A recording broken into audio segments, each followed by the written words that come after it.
भारत के दवा नियामक DCGI ने 4 साल से कम उम्र के बच्चों के लिए सर्दी और खांसी के कफ सिरप के इस्तेमाल पर रोक लगाते हुए चेतावनी जारी की है।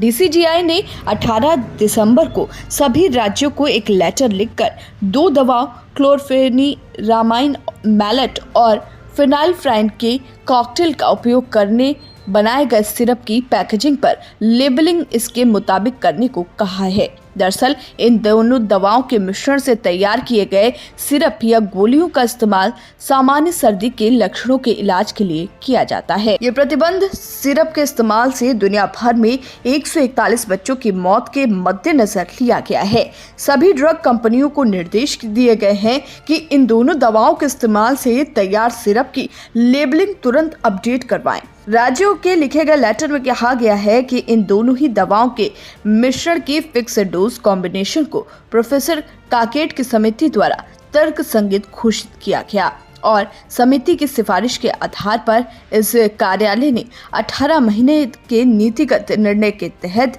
17 जुलाई 2015 को विषय FDC के निरंतर विनिर्माण और विपणन के लिए अनापत्ति प्रमाण पत्र जारी किया है।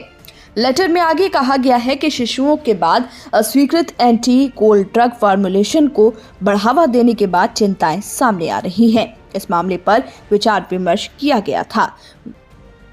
विषय विशेषज्ञ समिति की बैठक 6 जून 2023 को हुई, जिसमें इन दोनों ही दवाइयों के मिश्रण के FDC के उपयोग के संबंध में मुद्दे के आलोक में समिति के समक्ष चर्चा की गई। लेटर में कहा गया कि समिति ने सिफारिश की है कि FDC का इस्तेमाल 4 साल से कम उम्र के बच्चों में नहीं किया जाना चाहिए और इसी के अनुसार कंपनियों को लेबल और पैकेज इंसर्ट पर इस संबंध में चेतावनी का उल्लेख करना चाहिए।